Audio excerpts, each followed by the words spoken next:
This conference will now be recorded.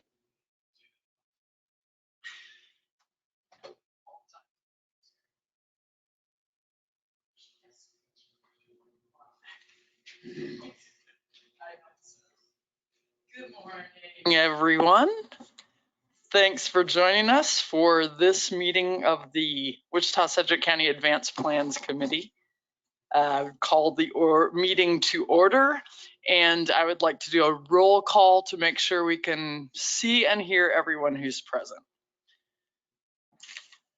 I'm present. Chuck Warren.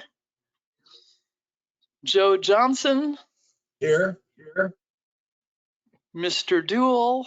Here. Mr. Hartman. Here. Ms. Miles. Not present. And Mr. McKay. Here. Thank you for joining us today. I would entertain a action on the previous meeting summary, which you received in advance of the meeting. Move for approval. Simultaneous move to approval. We'll take the motion from Mr. Warren and the second from Mr. Johnson. All in favor? Aye. Aye. Opposed, same sign. Hearing none, the meeting summary is approved as submitted. Today we have the exciting action of hearing the capital improvements program from the city of Wichita for the years 23 to 32. Do you have comments, Mary? Okay, great.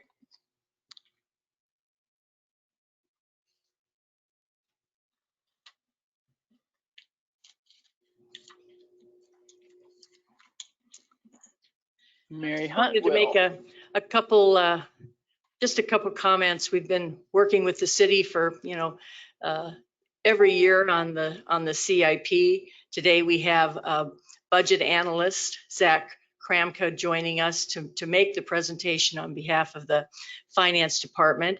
And just to point out that Stephen Banks will be coming up here in a minute just to talk about the evaluation analysis that he did on the CIP that they've put together, and then we'll hand it off to Zach.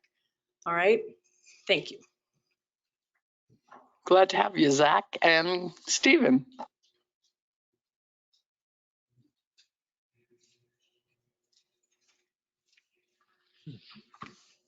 Good morning, commissioners.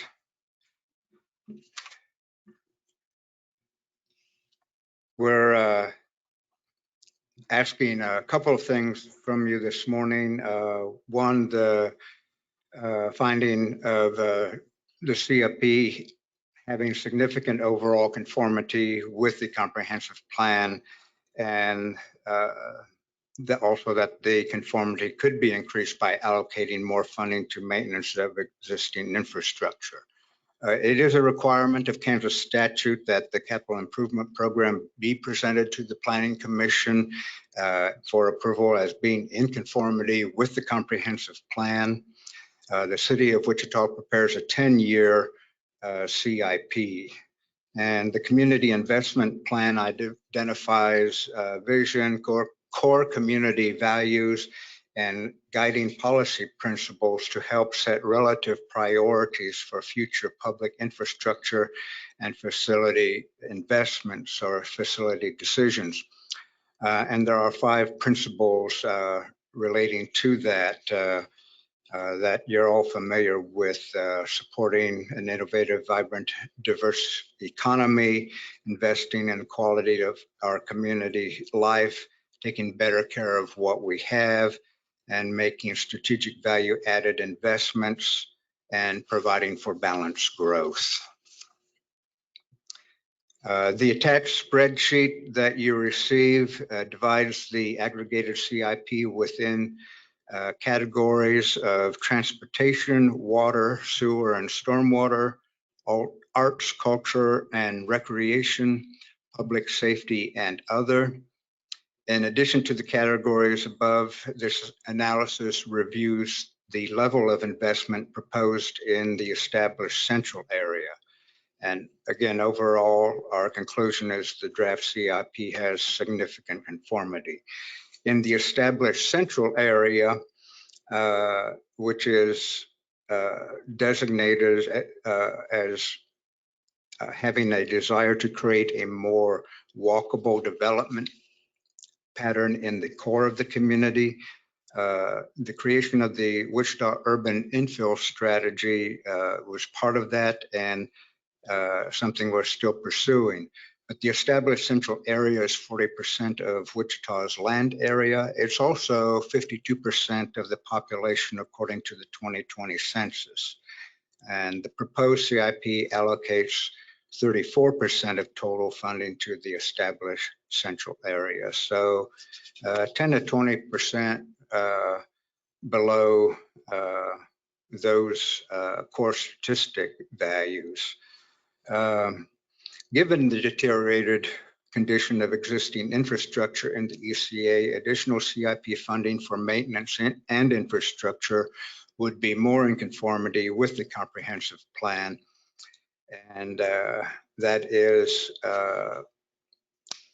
part of priority number 5, provide for balanced growth with added focus on our established neighborhoods. Under transportation, which includes airports, bridges, freeways, streets, and transit, the CIP maintains balance of projects. 45% of the funding of streets, let's see, it's 45% of funding in the streets categories to the comprehensive plan's lowest priority, which is expanding the street system, but it does have 32% of funding going to enhancing what we already have and 24% going toward maintaining what we have for a total of 56%. The proposed CIP would decrease the percentage of funding program for street maintenance compared to the 2022 to 2031 CIP. And that is much due to the next bullet, where 69% of the local sales tax dollars is going to funding the freeway system expansion. That has to do with the Kellogg expansions that KDOT is undertaking to the east and west, but that does require a city match. So I would say at least we're ahead, and that KDOT is taking up the responsibility it should have had with Kellogg years ago. But we are getting a good bang for our buck in relation to that investment, not having to pay for the whole thing like we have in the past. For water, sewer, and stormwater, the CIP allocates a majority to maintenance of existing infrastructure. Stormwater funding, though, could see more funding. They have actually very minimal funding at this point. And so that is a weakness that we would really like to see brought in greater conformity. For arts and culture, 51% of the CIP is allocated to existing infrastructure, and the majority of park and open space is allocated to maintaining and enhancing existing parks. For public safety, 90% of the fire facilities are the allocation for those is for maintenance of existing structures, and similarly for police substations, 90% of those are in the ECA, and 97% of those projects are for replacing what we already have. In the other category, again, 97% going to maintaining existing infrastructure. So we'll be asking you to, one, find the CIP has significant overall conformity, but that conformity could be increased by allocating more maintenance to existing infrastructure, especially in the CIP. Any questions? John, go ahead. Microphone, please. when we got the presentation, 2 or 3 months ago about Delano and then moving the transit center over to that area, is this taking into consideration that part of the transit budget? Yeah. It does. A lot of that is federal funding again. It is occurring in the ECA.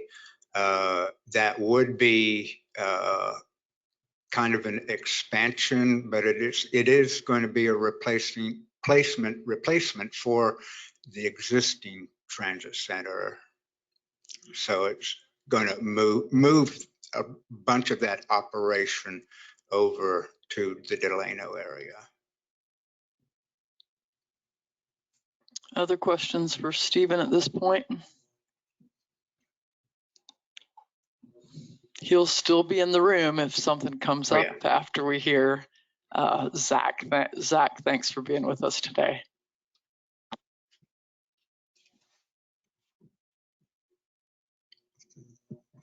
Thanks, commissioners. My name is Zach Krampkin. I work in the finance department. I'm really happy to be with you today to talk about the CIP, one of my big things that I work on.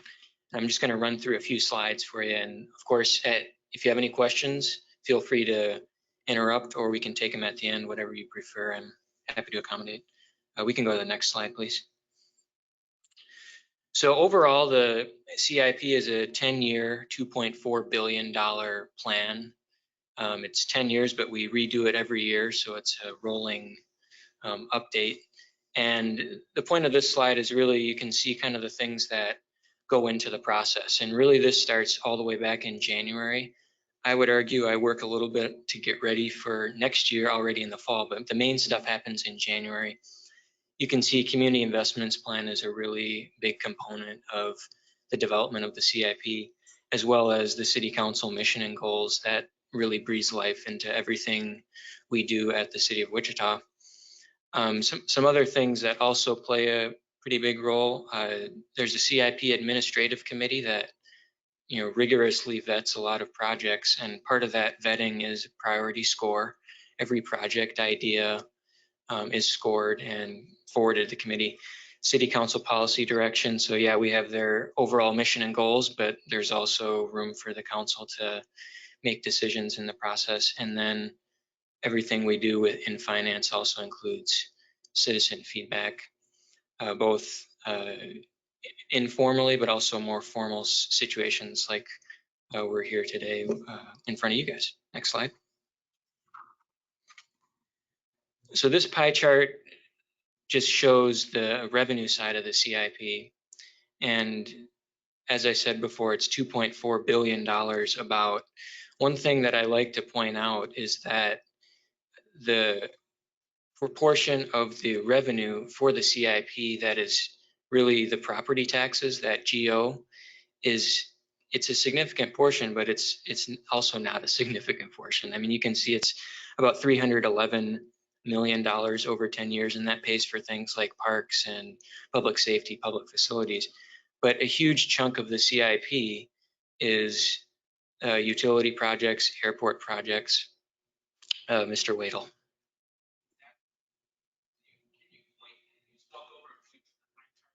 Sure. So this is the GO section right here. I don't know if that... We lose a mic. Can you still hear him online? No. What if I move the cursor? Yeah, that works fine. Sorry, this is GO right here, and it's about $311 million. This is sales tax, 434. And then these two are the utilities. This is sewer, that's at 500 million, water at 300 million. And yeah, all of these components add up to the entirety of the CIP. Next slide, please. So I showed you the revenue. This is expense. And again, my point still stands that a bunch of the expense of this is utility projects. Here's sewer. Water is right here. And then we also have a big special assessment program. And then when we get to public safety, public facilities, park and recreation, heavy equipment, this is that GO. We do have some other funding sources, but a lot of that's GO. And then streets is obviously a huge component of the CIP, and a lot of that is sales tax. Some of it's GO, but that's over 450 million. Next slide, please.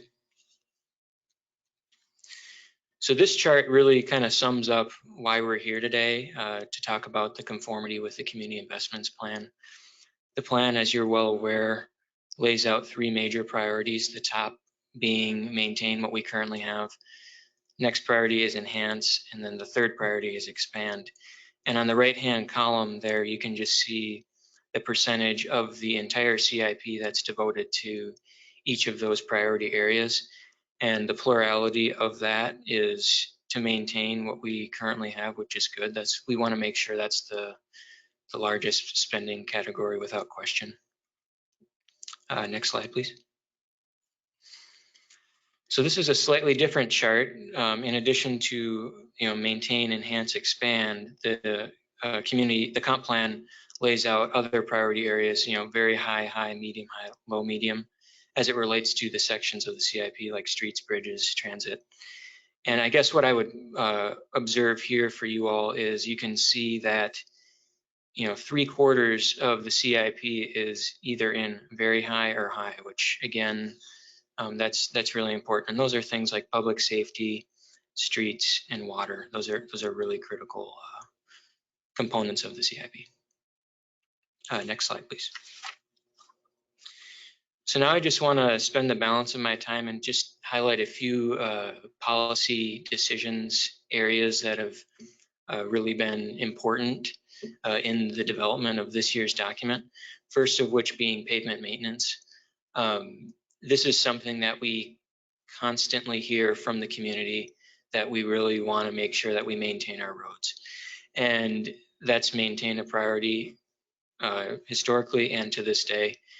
On the left-hand side, that money is the allocation towards just general pavement maintenance, 141 million over 10 years. Stephen is correct that that is a little bit of a decrease from the last year's CIP. And the reasoning behind that is because the City Council this year made a pretty big policy decision to prioritize, in addition to maintaining existing roads, but they also want to prioritize paving dirt streets in neighborhoods. So right now there's about 167 lane miles of dirt streets in the city of Wichita, many of which are really in areas that would be pretty difficult for the people who live there to go through the traditional special assessment process to then have their streets paved. And so this is an effort on behalf of the City Council to try to address that.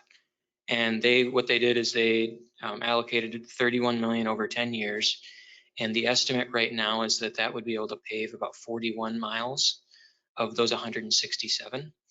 The general plan so far is to first focus on paving dirt streets that are within 1 block of a school. And that has a lot to do with dust mitigation as a high priority of the council. And so that'll be the first couple years of funding.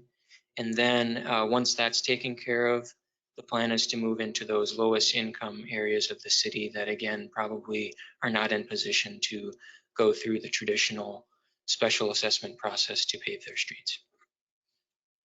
Next slide, please. So this is just to highlight the shift that has happened with LST funding. Again, as we are all well aware, a lot of that funding traditionally in recent history has gone to completing Kellogg.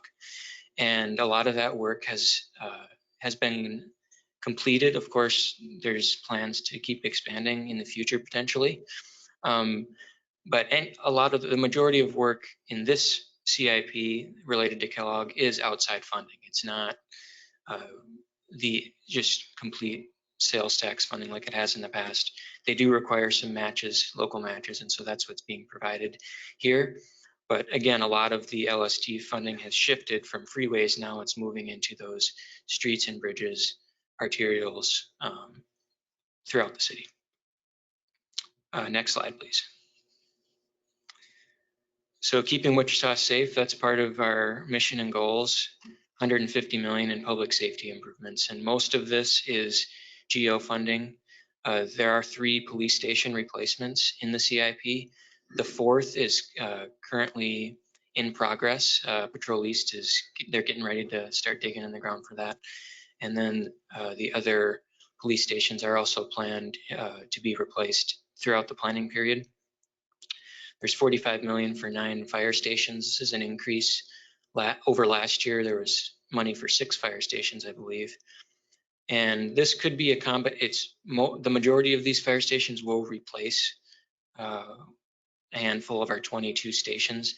There is a chance we may bump up to 23 fire stations, but that's still being worked out as the fire department does some data analysis with a outside vendor. And then we put fire trucks on there. That's a big expense, and that's something we're really proud of. We maintain a great replacement schedule with our fire apparatus, and that is holding true in the CIP this year. Next slide, please. So you may recall that beginning of this year, end of last year, the city underwent a transition to contracted management of Century 2. And this is an iconic community asset that we have. The city still owns and maintains the building. And Public Works facility staff have been working really closely the past couple of months with ASM Global, the operator of the building, to identify what are some key maintenance needs that need to be taken care of to bring the facility up to a new standard that really will serve us well into the future.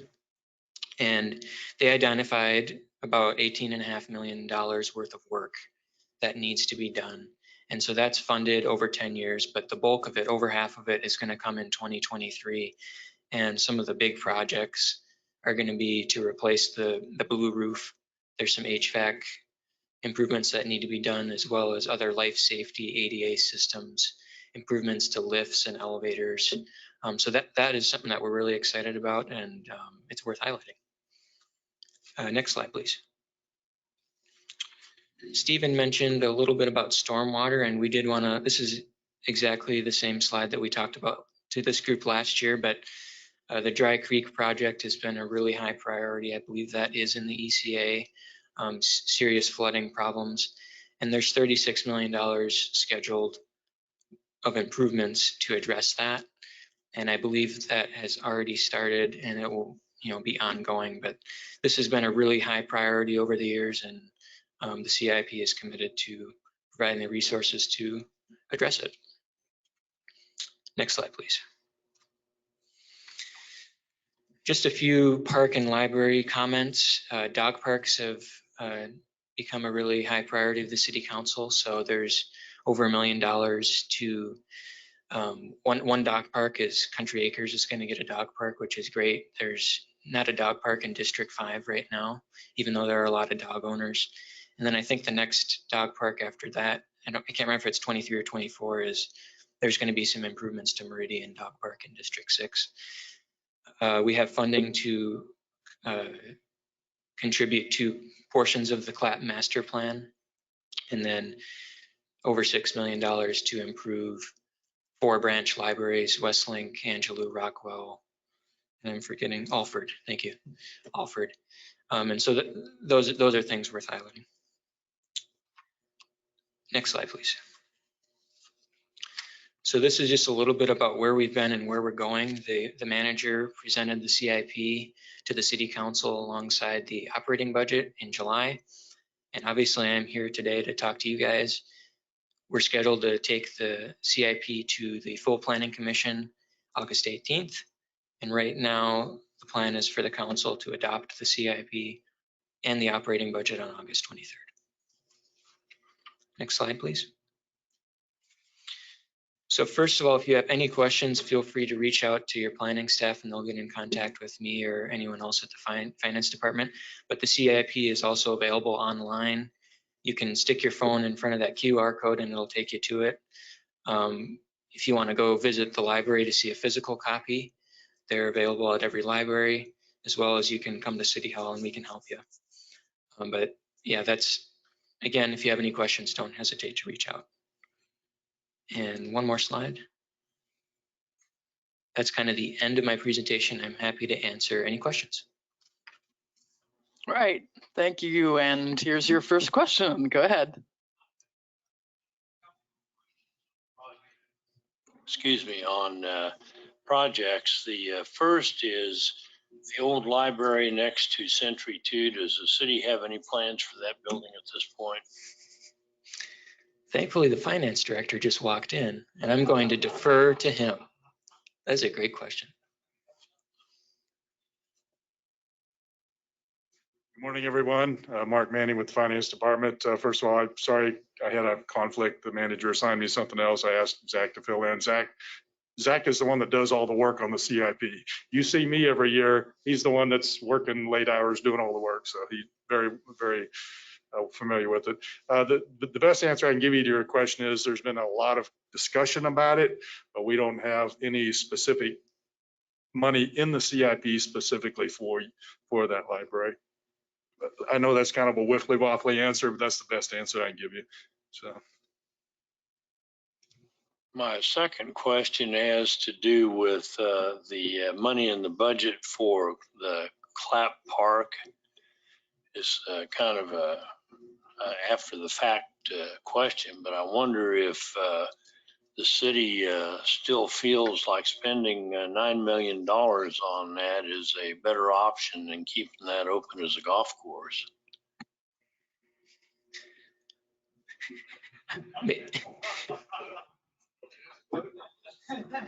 Yeah, that's a great question. You're on a roll today. That's all I can say. Great question. I'll give you my perspective because I've worked with golf for the last 25 years. We had overcapacity. I mean, we're very fortunate, and the pandemic, ironically, was the best thing that ever happened to golf.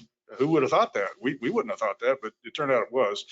But I would tell you from my perspective, yes, we had too much golf capacity. We want golf to be sustainable for the long term, not just for now when we're doing great. So yes, I think that was the correct decision to close it and convert it into a park. Yes. Yeah, piggybacking on that, what is the 9 million going towards for the Clapp Park? Yeah, so I know the immediate needs, there are some safety concerns with some of the bridges that are in the park, and that's going to cost a lot of money to remove. But you know, so a lot of the initial spending is going to be to prep the area for the development of the entire plan. I believe that plan is available online on the park website if you're curious about what is planned for the park. But the immediate plan is to make sure the area is safe and ready to develop the land. Other questions? I also want to note, I see Cindy Miles has joined us, so will be present for the remainder of the meeting. Any questions from those of you participating online?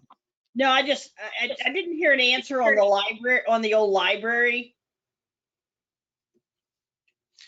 Yeah, so there aren't plans immediately that are firmed up about what's going to happen there. There is no money in the CIP currently to put towards that facility. Any chance of selling it? I mean, I'd be interested in buying it. I'd be interested in giving it to me for $1. I'll raise that to 150. Wow. Wow. I'd use it to house nonprofit organizations. Does that help? I appreciate Can I ask that. a question, Ms. Joe? Is there money in the budget to maintain it?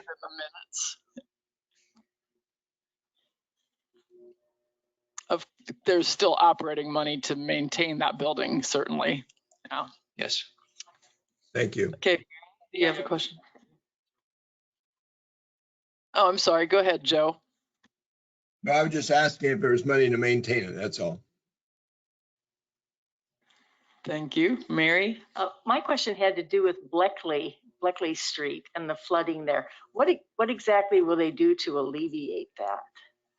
Maybe Mr. I think Mr. Gunzelman could answer.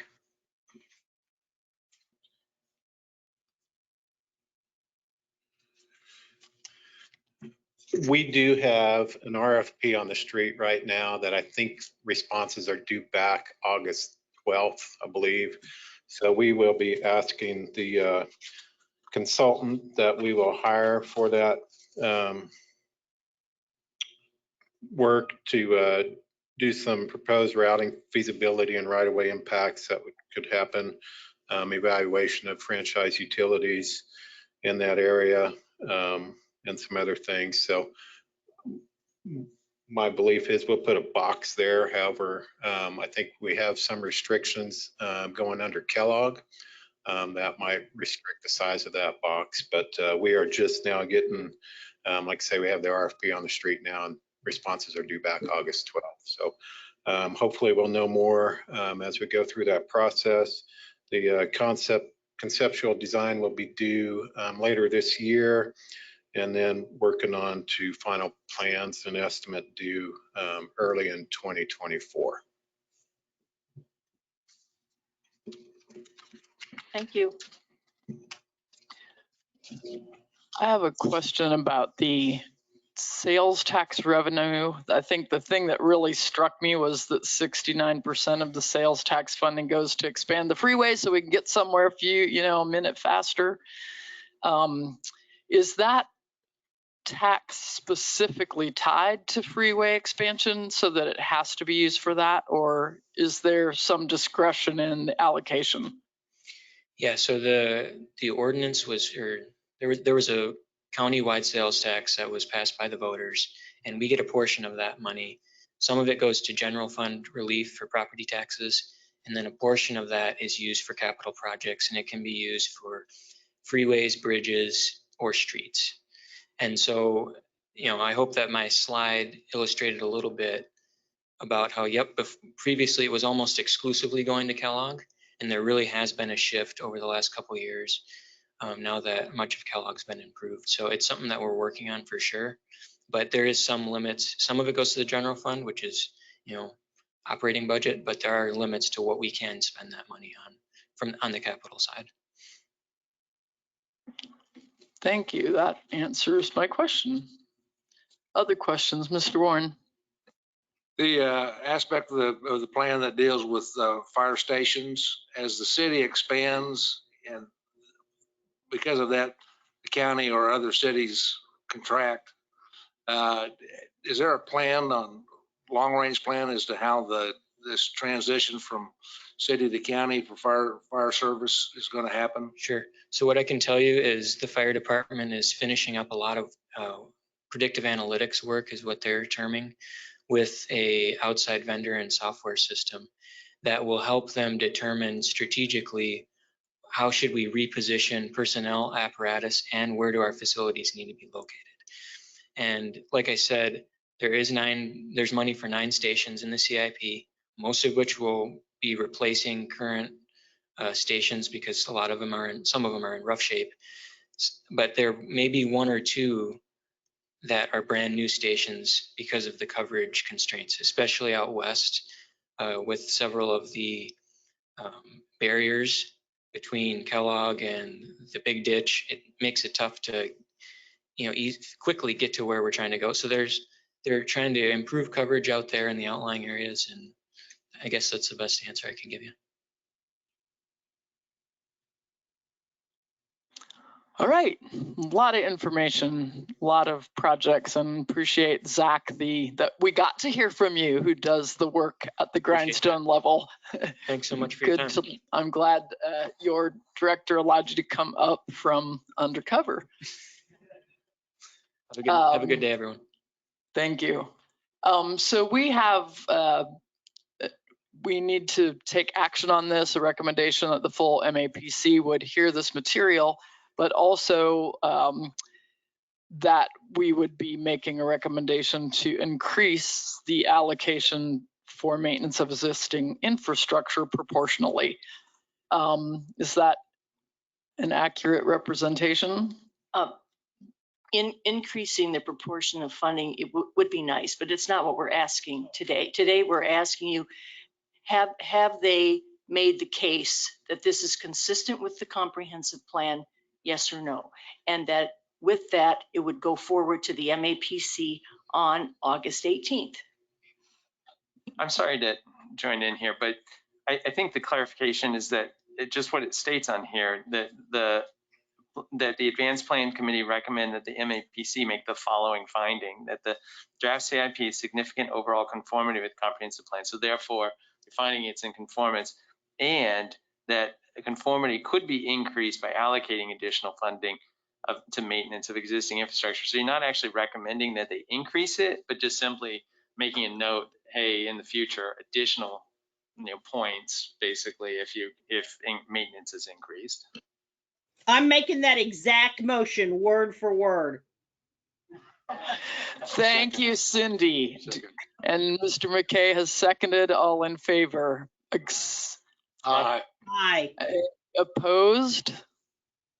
Hearing none. The recommendation exactly as stated in Stephen's document has been approved by the committee. And again, Cindy's on that vote. Okie doke. Now I've stacked everything on my agenda. Okay, now Stephen has a comprehensive plan update, which we expect to take the majority of the balance of our meeting. And Stephen will also be speaking on this at 2 upcoming meetings. So this is a partial presentation, if I understand that right, because it's really long. Yeah, right. that is correct. And Ty-Ben, if you could bring up my other, there we go. Yeah, we're actually going to be requesting 2 actions today. One is to provide comments and endorse and eventually recommend, I should say, to the full MAPC the recommended forecast that I'll be presenting. There are 2 other components that go along with this, so it'll actually be, all 3 of those things that we end up sending to the full Planning Commission later, and I'll go over that in the schedule. But the second item is schedule an additional meeting or meetings beyond the standard monthly advanced plans committee meetings in order to cover these, and I'll go through that a little bit further. So next slide. Why do we need an update? Well, the 2020 census provides us a good measuring point to check the current forecast performance. Review of the 2020 census shows that we had a very complete census here in Sedgwick County. We didn't find holes or problems that you sometimes hear in the media about others. So we feel very confident with the 2020 census in terms of being a measuring point. Next slide. Public Works, the current forecast does not greatly affect utility rates in terms of short-term planning, but they say better numbers are always better. Where it really does impact is long-range plans like the sewer and water master plan, and they're getting ready to do that again, and they say, please, please give us new numbers. Next slide. WAMPO, they have kind of a 2-tiered system in terms of their plans. Their long-range transportation plan is something that it is updated every 5 years, and they say, well, it's easy to adjust if our forecast was wrong. But where the rubber really meets the road is on the budgetary side, where they say an accurate forecast has more impact on budgetary elements because many communities are competing for the same dollars. That's true for the Transportation Improvement Program and their Unified Planning Work Program. Next slide. Things we looked at several models using decennial census data from going back to 1970. And basically looking at these confirmed along with the 2020 census being input that the current comp plan forecast is way too high. The problem with looking at those, though, is the historical trends don't factor in changes in the community and the economy as well. So next slide. Another thing we looked at was national and state population 2020 to 2030 forecasts from the U.S. Census Bureau, WSU Center for Economic Development and Business Research. And they're basically saying we foresee a 7% increase in population for the nation over the next decade, 6% for the state, and locally 6 to 7%. Next slide. In terms of economic forecasts looking out to 2030, where they look at birth rates, immigration, and other factors that drive the economy, they expect current economic productivity to continue through 2030 about where they are. And I will say that even though there's a lot of talk about recession, only one of 6 factors has seen recent declines for more than 1 month. The rest of the economy is still really strong. So there's a lot of noise in the media about recession, but no one is saying we're there or approaching it imminently. Mr. Warren? Mike, please check. How do you factor in immigration numbers when it's such an area of flux right now? These forecasts looked at immigration overall in terms of what happens with the economy as more people come in. And the US, Canada, and Australia are really strong in terms of economic viability compared to a lot of other countries where immigration is much more restricted. You take Japan and Italy, which have very low birth rates, and those economies are in really shaky positions. Other economies like England, which does have a little bit more immigration, but still a low birth rate, their economy is doing better, but the best economies in their world are the US, Canada, and Australia, which have much more immigration. So like the birth rate, if you've got more children being born, that's adding to the economy in terms of what the family has to purchase in order to raise children.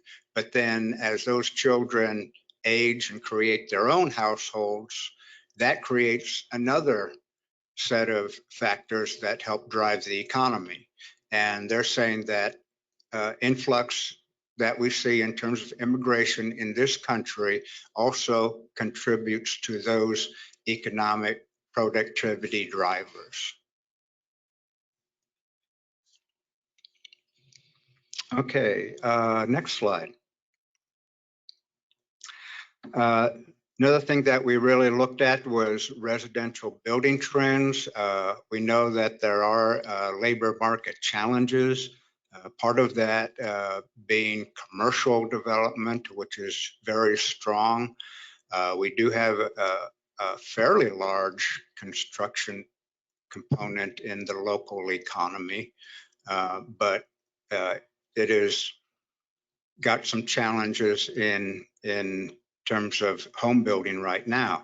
Residential development trends have been very strong for the last 6 years, but there are questions about materials supply, interest rates, and those sorts of things. And I'll be touching more upon this as we get into the forecast numbers. Another thing we looked at, next slide. We don't see any real changes in job growth or labor force participation, and we don't see a change in trends in terms of household sizes and how we projected housing units in the current forecast.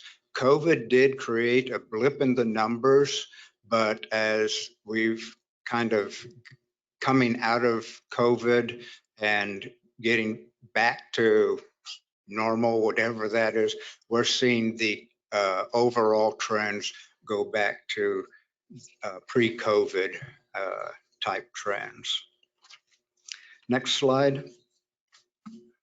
And I'm not going to ask you to look at all these numbers. I'm just saying we looked at several different scenarios with different growth rates. And the numbers that are highlighted and level towards the bottom of each of these just kind of shows where we would hit the population targets we have in the comprehensive plan currently. 610,000 for the county and 448,000 for Wichita. But don't spend, unless you have insomnia, don't spend time with the numbers. Hey, Stephen, on that slide, is that something that we received as a handout today, or is that? Yeah, we sent a copy out in the, I think we sent a copy out in the email, but I'll come back to the. It's too small to read. Yeah, it's hard to read, but I will be coming to these back to these columns that have the extra highlights above and below, because that is the recommended forecast. But I just want to kind of summarize so far. Next slide. We did look at the current comp plan growth and our forecast, and it is too high. The 2020 census shows that the 2010s were a slow decade. We have some statistics for national, state, and local growth from different sources. We looked at economic growth forecasts. Next slide. We considered residential building environment being tight, and then development trends, though, being pretty strong in the number of housing permits in the last 5 years. And then pre-COVID rates for household size and labor force participation are going back to pre-COVID levels. So given these factors, given these factors, next slide, we're recommending a growth rate of 0.63 per year for Sedgwick County.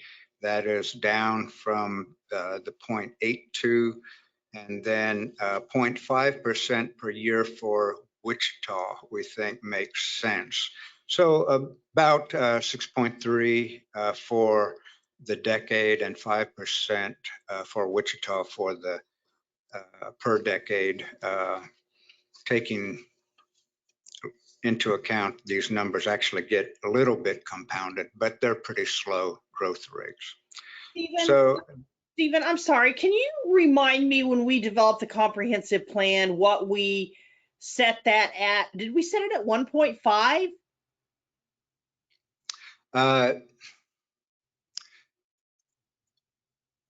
The actual rate. What we aspired, the goal for, I thought we put the goal in the comprehensive plan at 1.5. Maybe it wasn't. It wasn't quite that high. That was the initial recommendation in the plan steering committee back in like 2012. Right. We did show that that would be an enormous number. Yes. And so we did work, and it came down in terms of an annual growth rate. Yes. 0.83% for the county and 0.67% for the city on an annual basis. So even though we created a stretch goal when we created the comprehensive plan, we've still not as expected, reach that stretch goal. Right. Okay, thank you. Yeah. Cindy, And this is Jerry. Let me ask you a question. I'm not really sure I want to change that stretch goal at this time. So convince me. okay. All right. Well, let's go to the next slide. Let's go to the next slide. And the main column to focus on is the blue and the orange, which is our recommended forecast. But in this, you'll notice the yellow highlight for the county. We're looking at reaching the population of 610,000 around 2044, 2045. It would fall kind of mid-year if things really came to fruition, like these numbers would say. And Stephen, for those who are following along in the handout, I believe that's on page 2 of the physical copy. Yes, yeah. And this is the first two columns of what was sent to you. In the orange column, we would reach the 448,000 population in the same time span, 2044 to 2045. Now, I will point out that even with the old forecast, we're showing that if those rates could be applied from here forward, that forecast would be 3 years behind reaching the target. So we'll go to the next slide. The purple highlighted column, that is showing that the percentage of population coming to Wichita, Wichita's percent of Sedgwick County is actually decreasing over time. And that's very important because over time, we are allocating more to the small cities. And that's something that we're just seeing. Our city limits have become common with many cities, and the growth is accelerating in those border communities. Wichita's population right now and housing unit build out is more at 60% compared to a little over 30% for the small cities. And that would be decreasing to 50% for Wichita and increasing to 42% for the small cities, the remainder being in the rural areas.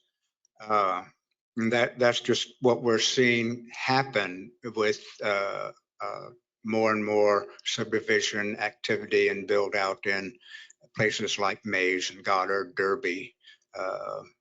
Andover, of course, has also seen some of that, but Wichita does have a lot of a growth area. We're not hemmed in like a lot of other communities. And Wichita has the great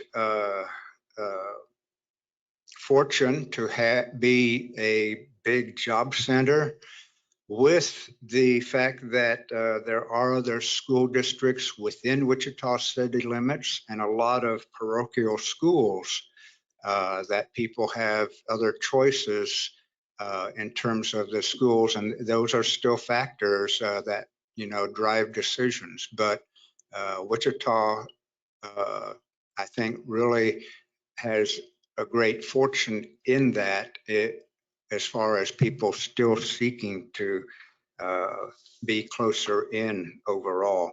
And we are seeing some of the outlying communities,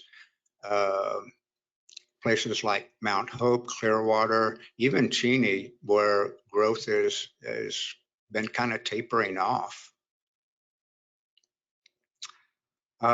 Next slide. This is pretty important here because I mentioned Wichita and Sedgwick County kind of falling behind even with the current forecast as a result of how slow 2010 was.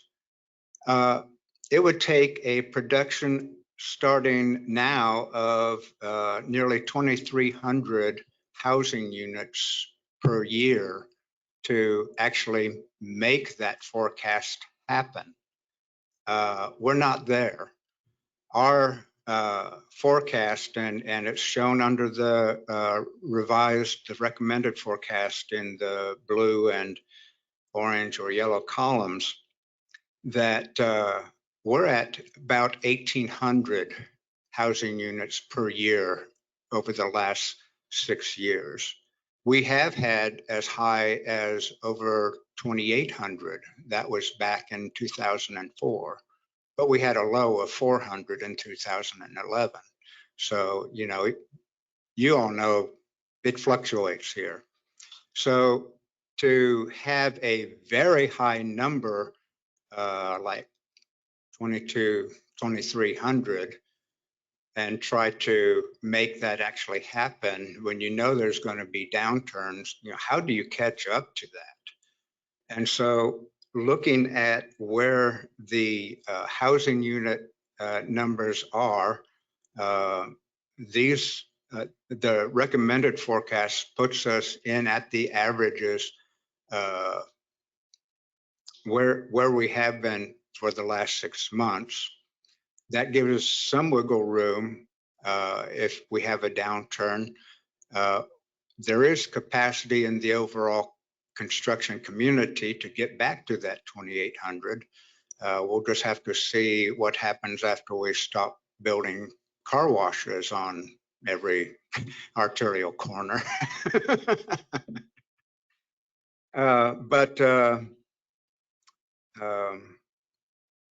That's the housing unit side of this. Jobs, next slide.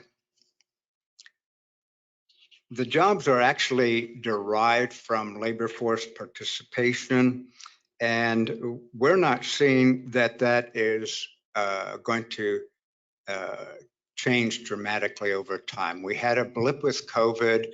Yes, there are some challenges in a lot of people finding workers, but what we found, there's quite a bit of evidence that we're at or very near pre-COVID employment levels, but people have shifted in terms of the jobs they want. A lot of people have made decisions about, I don't want to be in this particular sector, or I'm seeking better income and so forth. So there are factors at play there, but in terms of labor force participation, we are seeing it get back to normal. So the next slide. In terms of these two byproducts, dwelling units and jobs and employment, we don't really see much change in the numbers. We're not forecasting that, except that it's a shift in the time frame from 2035 to 2045 in this forecast. Next slide. The third component is the future growth concept map, and we will be updating this, bringing it up to date. Next slide, please.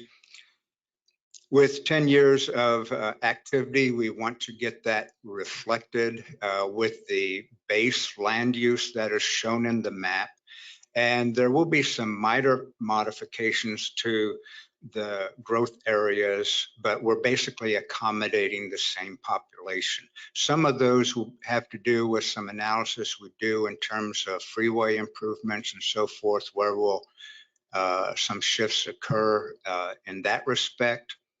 But I will be presenting at the next meeting a couple of maps that show actually where development has occurred in relation to these growth areas, and how some of that really shakes out. Next slide. The fourth element is, or fourth byproduct is the financial forecast. And we will project that forward 10 years to 2045. And in terms of the needs for infrastructure for accommodating growth in population, it means we have more time to do that for the target population of 610,000 for the county and 448 for the city. And we'll work with the finance department on expanding the forecast and doing some adjustments to the forecast that they had. If you will recall, the community investments plan had over $10 billion deficit showing in the infrastructure in terms of what would be needed to accommodate the population to 2035. Having 10 more years will give us more time to cover that and reduce that deficit down. My quick analysis of that showed us cutting that in about half, but we'll get with the finance department and go over the numbers a little more thoroughly. Next slide. This is the schedule we're working on. We're looking at 3 advanced plans meetings for going over all of these components for a comprehensive plan update.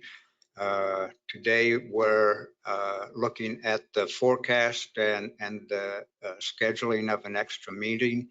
We would come back on September 1st to look at the future growth concept map. And then we're proposing September 15th for the financial forecast. And then looking at scheduling with the MAPC to set a hearing date on that same date. We could give this presentation as a quick overview and introduction to the Planning Commission, have them set the hearing, and we're proposing that be on October 13th. Next slide. After that, we will be going to the DABs and CABs in October and November with a thought of going to the City Council for their endorsement and adoption of the new update, and go to the Board of County Commissioners on the 7th. And the one thing that's kind of driving this, the elephant is in the room, is my retirement. You know, right at the beginning of December. Next slide. Any thoughts or questions? I guess we'll say, Mr. Johnson, did that appease your need to keep the goal, just delay it a tad, or do you have additional questions for Stephen? I know we had a lot of discussion, and I don't want to just change it without input from the committee that set the goals. Would be my thought.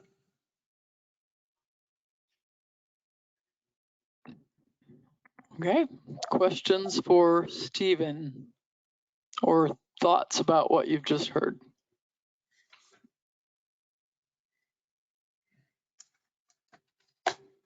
John? Well, I know in the development community, the small cities around the city of Wichita have gotten a lot more competitive with the things that they offer to the development community for single family or even commercial. I know 2 or 3 businesses have left the area here and gone to like Mays or to some of the others, Goddard or some of those, because they were getting, you know, tax breaks of some sort or doing all kinds of things for them that the city didn't seem to want to do. I don't know if that's been factored into some of these figures or not, because it's really a marketing deal more than it is number deal. So just, I think that's one of the things that it's hard to pinpoint. Yeah, it is hard to pinpoint. And one thing, Amazon landing in Park City is another kind of example of that. Is it a blip? You know, if we saw more of that over time, then, you know, some of the employment in the county overall, you know, we could see shifting. How much of that, you know, do you see people actually changing where they live? I don't know. At this time, it's not become enough of a trend that we can measure it. There are kind of blips here and there, and we'll just have to watch over time, you know, in terms of what is happening. I think what I would say is Amazon's facility is going to create a lot of jobs at that facility. It's also going to create a lot of jobs in terms of delivery service that won't even be quartered there. They'll go there to pick up packages and so forth, but some of those people may be going out to Liberal, Kansas or someplace, you know, to actually do deliveries, and they wouldn't. So you'll see some job creation in other places besides there. Well, you know, Amazon's one of them, but I can think of another. Park City has landed 2 or 3 nice, you know, love box that used to be on 37th Street. Just moved their facility over there, and it's almost as big as Amazon's. Yes. And so that's got to have some kind of geographical impact on housing and everything for these smaller communities. Yeah, yeah, and we're just gonna have to measure that over time and see how much of a shift it makes. Are there other facilities that have a similar impact? I know Clearwater just built a facility that's also near 1 million square feet, but it's for cotton warehousing, and that may not be a big number of jobs, sort of like the very large grain silos.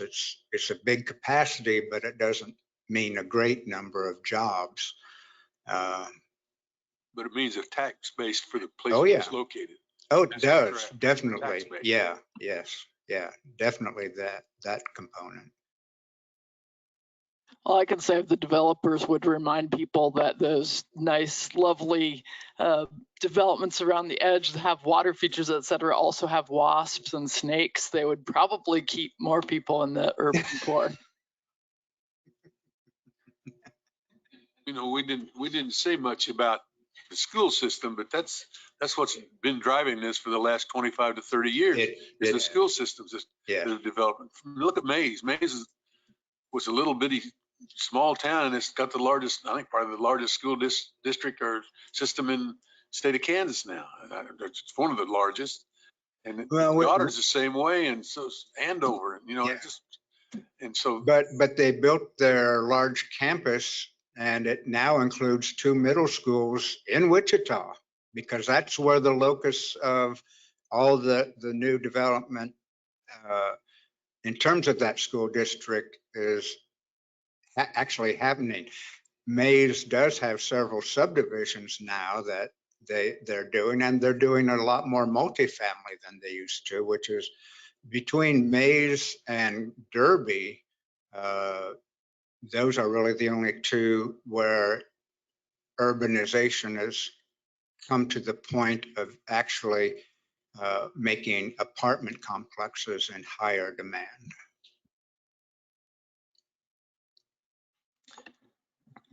All right, other thoughts, questions for Stephen, or are we ready to take action, which would be basically to approve the schedule and accept the additional meeting in September. Thank you. I should know you would have a slide for the words we need to use. Yeah. Move to take the recommended action. Second. We have a motion, Mr. Warren, a second from Ms. Miles. All in favor? Aye. Opposed? Same sign. Hearing none, we have approved this action, and make sure to put your meeting on the September 21st on the calendar for 10:30. All right. Thank you very much, Stephen, for all your work on this and for getting it done before you leave us. Do you know how many hours that is? Have you calculated yet? I'm not down to calculating hours. Okay. There is an app for that, by the way. Anyway. Well, yeah.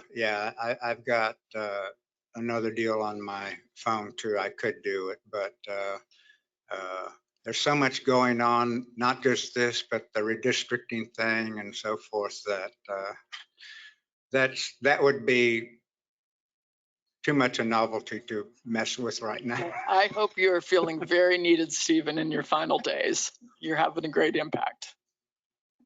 Alrighty. You received in advance written planning department updates that I'm sure you spent some good time analyzing and reviewing.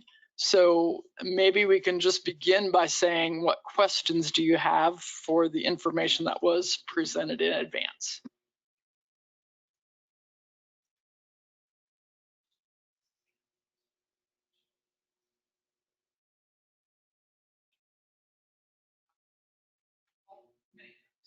I guess one of my questions on your staffing, your department staffing, I just continue to have the concern of the overwhelm your staff must feel with lots of cases and positions not filled. So when you get to 100% staffed, Mr. Wadle, Director Wadle, do you feel like the department will be comfortable? We have one position on hold. Can you kind of tell us what your thinking is along those lines? It's a good question, and I think the answer is it depends. And part of the reason for that is because there's so much volatility in staffing nowadays. The other reason too is because there's volatility in what has been the bulk of our work most recently, which has been current plans cases. But in looking at that, if things were relatively stable, we've submitted a request for 2 additional planning positions. So even if we were to achieve 100% full employment here, I still believe that we need that capacity of the additional 2 positions. And that's what our request has been to the county and to the city. And part of the case that I would make for that is to look at, in the past 2 years, what our caseloads have been, not only on current plans, especially on that side, but also on advanced plans, because as we work on more projects, it seems like we get assigned additional projects that come forward. So we have multiple items that you can see in the report, such as daycares, nightclubs, looking at duplexes and designs. There's just a lot of things that we're kind of riding herd on right now. Now, one thing that I would say with a caveat to that, though, is although we have requested the 2 positions, I've made the commitment that we're going to look hard and carefully before we make any hiring for those positions if the funding is programmed for those, simply because we've seen a lot in the news, like Stephen has indicated, about the housing market, and I want to keep a careful eye on what that might do for our caseload, because certainly we're not going to staff up if we don't need them, but at the same time, I know that we can definitely use them at this point. All right. I think the project list, its length, and the fact that some of these have taken some time to get through is, really reflective of your staffing, and recognizing you also have some new players which take training and probably have reduced productivity. So on the project updates, you want to quickly talk us through, we'd probably be ready to look at short-term or what we'll be looking at coming down the pike. Let's just let you answer those questions. Sure, I'm more than happy to give you a preview. Advanced plans, we are so fortunate to have you all, and thank you again for serving in this role. And we've got a number of things that we would like to bring to you and bounce off of you and kind of see what your thoughts are. The first, well, short-term rentals, we don't have really much to do on that one yet. We're still working on that. We've got a work in product that we're working on. Solar regulations we'd like to bring to you. Nightclubs in the city, we'd like to bring that one to you so that you can see the feedback that we've received so far. So solar will really be, here's what our draft is. What do you think about it? Is it ready to go out for public comment? The nightclubs will be these, this is where we've taken it out. These are the comments that we've received. Do we need to do any changes to it? And then places for people, there's been an ongoing conversation about duplexes and designs. And so there's a request and a desire by the city council to get your feedback on whether or not it's appropriate to include in the staff report a recommendation for design considerations. And so what I would like to do is have a conversation with you about a process, a draft process, how we might map that out, see about who and how to invite folks and what format. And it doesn't have to be very complicated, but I at least want to go through that conversation with you and talk about next steps and how we would move forward in that conversation. And I think those are the biggies, but I do anticipate there'll be, you know, a fair amount of conversation as we go over those items. Oh, and another one that has come up recently too that we probably ought to have a dialogue on is the city council has requested that we look at the notification area for current plans cases. And so we can expect that that will be another one. That's not included in the updates because it's not an initiative that we're currently working on. We just know that that's one that's been requested. So we'd like to have a chat with you on that. And daycares, something about daycares come up. Thank you for the reminder. Yes, daycares are another one. City council has asked that we look into that. We've got some proposed changes to the unified zoning code. So we'd like to run that by you and see if you're comfortable with those or what tweaks need to be made. And if you're comfortable with us taking it out for additional input. And the gist of that is that state regulations, this is really on home occupancy ones, so daycare is operated out of a residence. The state allows more children than what we allow. And so there's been a request that we would increase the amount of children to match up with the state. So it'd be a good conversation.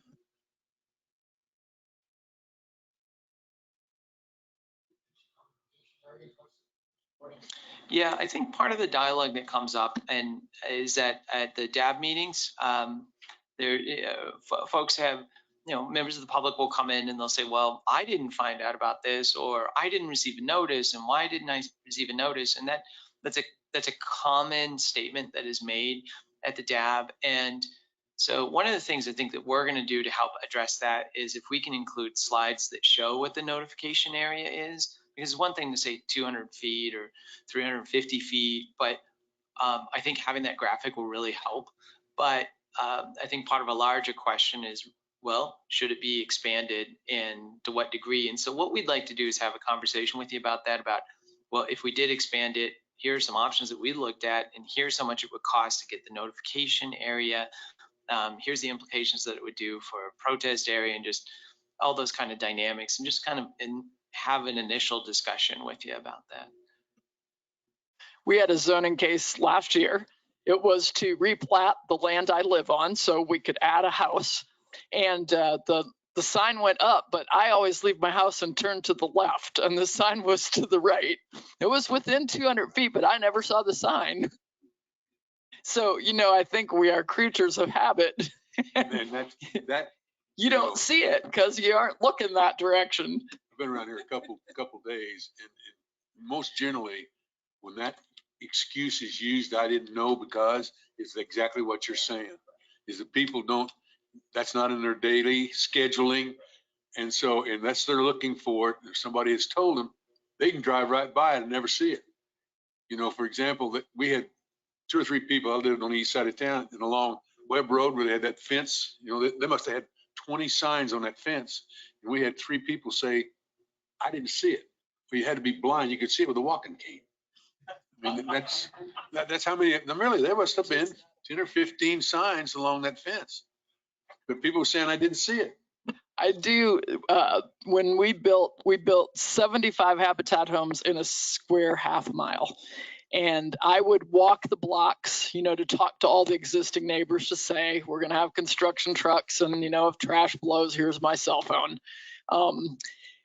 It was amazing to me as you go into the next block. So we built 10 houses in the block behind you. And when we get to your block, they had no idea what a Habitat house was or there were any new ones in the neighborhood. It's like we are so restricted to what's right here. It's amazing to me. So, you know, notification, good luck. Well, it opens up a whole dialogue. And again, that is why I'm so appreciative of the time and the effort that you do to participate in these conversations. Another thing to look at too will be that right now the notifications per state law go to the property owners. Should they also go to the properties themselves so that if someone was renting there, that they would receive it? I love that one.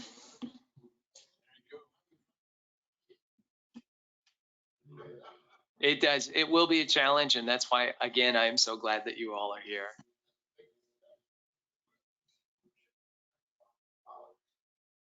It will be a balance, that's for sure. Notification versus the expense and the time. Yeah. Yep, for sure. That's why we love that we have staff that get to make these recommendations and figure it out, right? You know, Okay. One Yes. more second. On this thing here, one thing that we did not talk about, this notification thing is, you know, I can remember back when we had some subdivisions that they wanted to take some lots and make them into duplexes. And the restricted covenant said, well, you can't do that. So that was part of the problem. And you go down through there and you couldn't rent property. I'm thinking Falcon Falls more than anything else up by Heights. You know, they said you can't, and you go through there and probably 10 to 15% of the houses that people were living in were rentals. And it's against all the rules that you weren't supposed to do it. And so, you know, homeowners association didn't adhere to it. So that's, you know, you can't legislate common sense.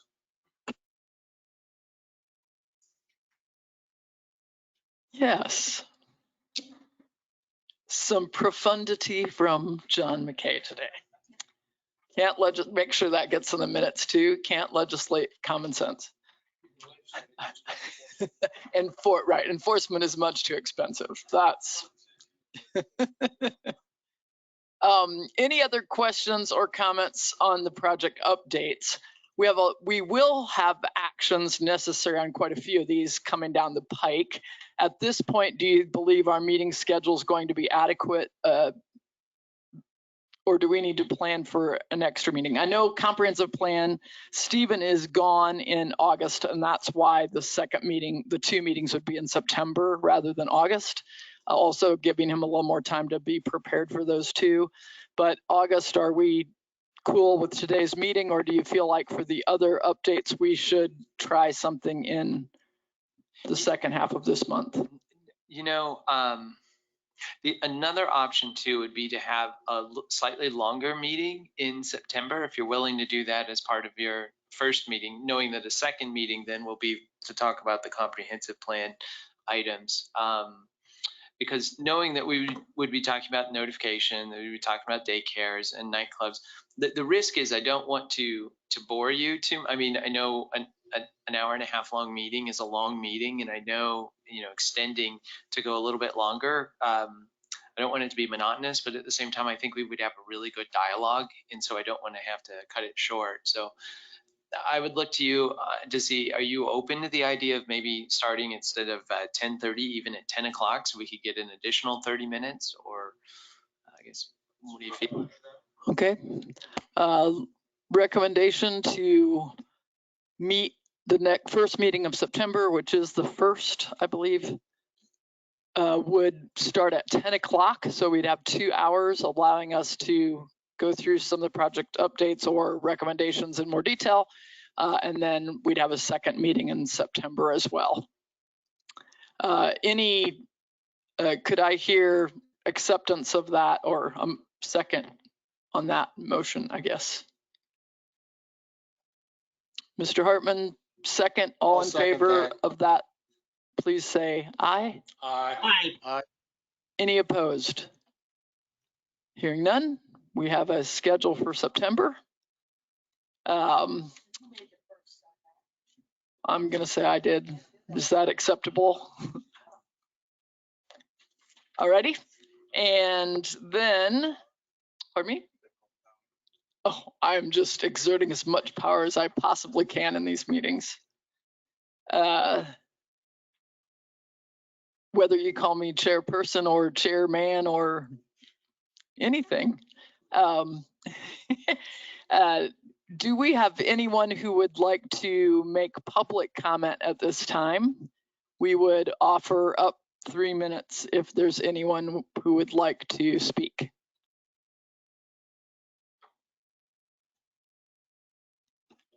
No one in chambers. I'm hearing nothing from the online gallery, and my eyes can't see if there's anyone in the public in the online gallery.